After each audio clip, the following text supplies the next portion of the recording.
रूस यूक्रेन युद्ध ने बदला हथियारों का नजरिया। विश्व के सामने एंटी टैंक मिसाइलों का आया नया रूप। भारत भी चल पड़ा इसी कदम की ओर। अमेरिकन मिसाइल को छोड़कर भारत चला इजराइल के पास। आखिर क्यों भारत ने अमेरिकन मिसाइल को किया इनकार? क्या भारत का यह फैसला होगा कारगर? आखिर क्या चल रहा है भारतीय रक्षा मंत्रालय में? दोस्तों, एक युद्ध हर बार युद्ध भूमि की तस्वीर को बदल कर रख देता है। हर बार दुनिया के आगे एक नए सवाल और तरीकों के साथ खड़ा हो जाता है। हर बार हथियारों में फेरबदल का चलन नई सीढ़ी की ओर चल पड़ता है। आखिर क्यों हर बार युद्ध एक बड़े जवाब से शुरू होकर एक नए सवाल पर आकर रुक जाता है? अब आप हालिया युद्ध को ही देख लीजिए। बेशक यूक्रेन अभी भी युद्ध में डटा हुआ है, लेकिन उसके पीछे पश्चिमी देशों का भरपूर समर्थन है, जिसमें खासकर अमेरिका का हाथ है और अमेरिका के साथ साथ हथियारों के बेजोड़ समर्थन। इसी समर्थन के दम पर यूक्रेन युद्ध में रूस को जिन मिसाइलों से टक्कर दे रहा है, उनकी काफी चर्चा हो रही है, जिसमें जेवलिन, NLAW और स्टुगना P जैसे नामों को सुर्खियों में ला दिया गया है। इनके दम पर ही यूक्रेन सेना रूस पर ताबड़तोड़ हमले कर रही है। गजब की बात तो यह है कि ये रूस के हथियारों से ज्यादा हमलावर साबित हो रही है। वैसे आपको बता दें कि ये तीनों एंटी टैंक मिसाइलें हैं, जिसने रूसी सेना के सैकड़ों टैंकों और बख्तरबंद वाहनों को कबाड़ में तब्दील कर दिया है। इससे रणभूमि में नजर आने लगा है कि एंटी टैंक मिसाइल टैंकों का खात्मा करने के अलावा और भी बहुत कुछ कर सकती है। अप्रैल की शुरुआत में ही यूक्रेन ने मैदाने जंग में स्टुगना P मिसाइल से रूस के KA-52 हमलावर हेलीकॉप्टर को मार गिराने का वीडियो जारी किया था। इसी कारण से अब दुनिया के कई देश एंटी टैंक मिसाइलों की तादाद में बढ़ोतरी को तवज्जो दे रहे हैं।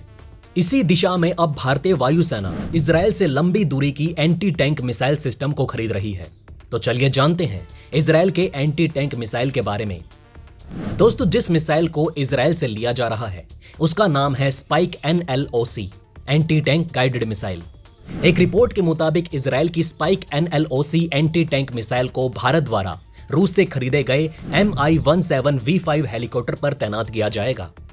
बात करें स्पाइक की, तो ये मिसाइलें दूर से ही अपने लक्ष्य को तबाह करने का दमखम रखती हैं।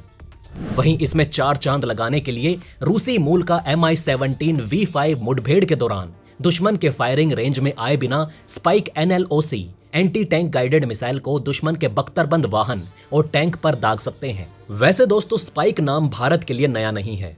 ये इजराइल में बनी एंटी टैंक मिसाइलों की एक पूरी सीरीज है और इस सीरीज के अलग अलग वेरिएंट रेंज की मिसाइलें शामिल हैं।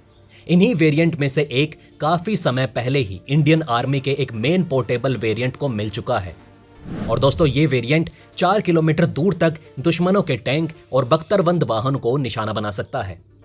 वहीं दोस्तों, ये मिसाइल कितनी कारगर है, इसका अंदाजा आप इसी बात से लगा सकते हैं कि इस एंटी टैंक मिसाइल को अभी तक 29 देश खरीद चुके हैं।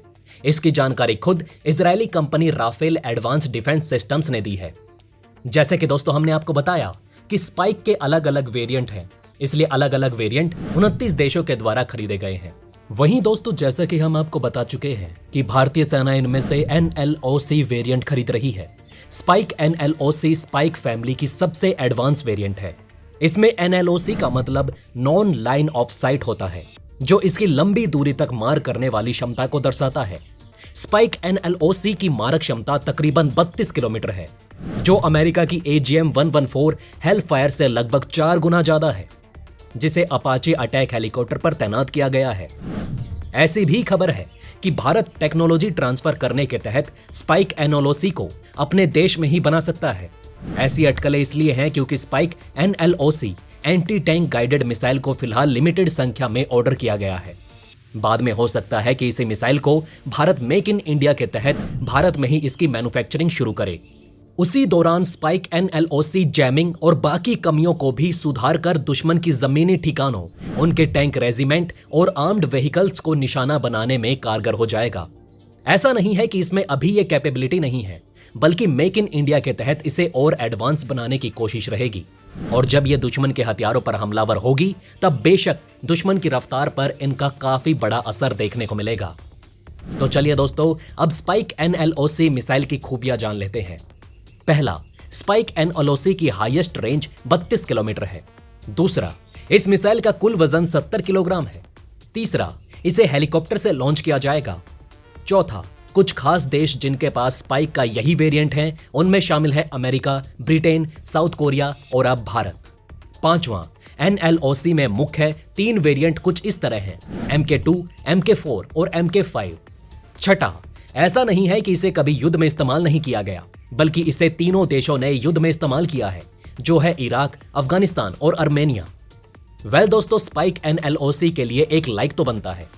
अब सवाल उठता है कि रूस यूक्रेन युद्ध में जेवलिन मिसाइल ने खासा प्रदर्शन किया, तो भारत अमेरिका की जेवलिन मिसाइल को ना खरीदकर इजराइल की स्पाइक क्यों खरीद रहा है? दोस्तों, वैसे तो भारत लंबे समय से एयर लॉन्च एंटी टैंक मिसाइलों की खरीद करना चाहता है। 2011 में भारत के पास 2 ऑप्शन थे। इनमें से पहला अमेरिका में बनी FGM-148 जेवलिन मिसाइल और दूसरा स्पाइक NLOC थी। भारत ने स्पाइक को इसलिए चुना क्योंकि इजराइल टेक्नोलॉजी ट्रांसफर और मिसाइलों को डोमेस्टिक लेवल पर मैन्युफैक्चरिंग करने के लिए तैयार था, जो मोदी सरकार के मेक इन इंडिया पहल को बढ़ावा देता है। इसलिए इन मिसाइलों की बड़ी संख्या को खरीदने की बजाय भारत ने टेक्नोलॉजी ट्रांसफर के लिए इजराइल के साथ बातचीत की, ताकि भारत में इन मिसाइलों को मैन्युफैक्चर किया जा सके। इजरायली कंपनी ने भारत की कल्याणी कंपनी के साथ मिलकर कल्याणी राफेल एडवांस सिस्टम्स नाम के ज्वाइंट वेंचर को इस्टेब्लिश किया। ऐसे में इस मिसाइल का निर्माण आसानी से भारत में किया जा सकता है। फिर भी हम ये नहीं कहेंगे कि अमेरिका की जेवलिन मिसाइल कुछ कम है। बात करें जेवलिन मिसाइल की खासियतों की और समय अवधि के बारे में, तो जेवलिन मिसाइल इतनी खतरनाक है कि दुनिया के सबसे एडवांस टैंक को भी नष्ट करने की काबिलियत रखती है। इसका निशाना 2 बार एक ही सटीक तरीके से टारगेट को भस्म कर देता है। पहली बार में तो मिसाइल टैंक के कांटेक्ट में आते ही ब्लास्ट हो जाती है, जिसके बाद ये और ज्यादा शक्ति के साथ ढाल को भेदने का काम करती है। जेवलिन मिसाइल किसी आर्म्ड व्हीकल, टैंक और बंकरों को उड़ाने में कैपेबल है। इससे किसी कम ऊंचाई पर उड़ने वाले एयरक्राफ्ट जैसे हेलीकॉप्टर को भी निशाना बनाया जा सकता है। जेवलिन मिसाइलें मेन पोर्टेबल हैं, जिन्हें यूक्रेनी सैनिक कंधों पर रखकर फायर कर रहे हैं, जबकि बाकी एंटी टैंक सिस्टम को इस्तेमाल करने के लिए ट्राइपॉड की जरूरत पड़ती है। वहीं दोस्तों, जेवलिन मिसाइल आज की नहीं है, बल्कि ये 1996 से सक्रिय है, जिसे अमेरिका इस्तेमाल में लगातार लाता जा रहा है। वहीं अमेरिकी सेना ने इसे कई युद्धों में भी इस्तेमाल किया है, जिसमें अफगानिस्तान युद्ध, इराक युद्ध, सीरिया युद्ध और लीबिया युद्ध शामिल है। यह मिसाइल अपने इंफ्रारेड गाइडेंस सिस्टम से दुश्मन का पीछा करती है, जिससे सैनिक इसे फायर करने के बाद सेना के जवानों को छुपने का समय मिल जाता है। इसके इस्तेमाल की संख्या भी काफी ज्यादा है। अगर सिर्फ 1996 से लेकर 2019 की बात की जाए तो अमेरिकी सेना ने अभी तक 5000 जेवलिन मिसाइलों को फायर किया है।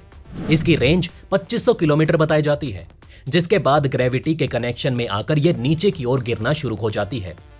फिलहाल के लिए स्पाइक NLOC को चीन पर दबाव बनाने के लिए खरीदा जा रहा है, क्योंकि रूस यूक्रेन ने ड्रैगन के मुंह को भी खोल दिया है, जिसमें भारत अब स्पाइक NLOC मिसाइल को दागेगा और दुश्मन के परखच्चे उड़ा देगा। क्या आप भी स्पाइक NLOC को अमेरिकी जेवलिन मिसाइल से बेहतर मानते हैं? तो दोस्तों कमेंट बॉक्स में जय हिंद जरूर लिखें। दोस्तों, ये थी खबर भारत के नए वेपन इंपोर्ट से जुड़ी, जहां रूस यूक्रेन ने भारत को इजराइल की स्पाइक NLOC मिसाइल को खरीदने का सही अवसर प्रदान किया। आपका इस बारे में क्या कहना है, हमें कमेंट करके जरूर बताएं।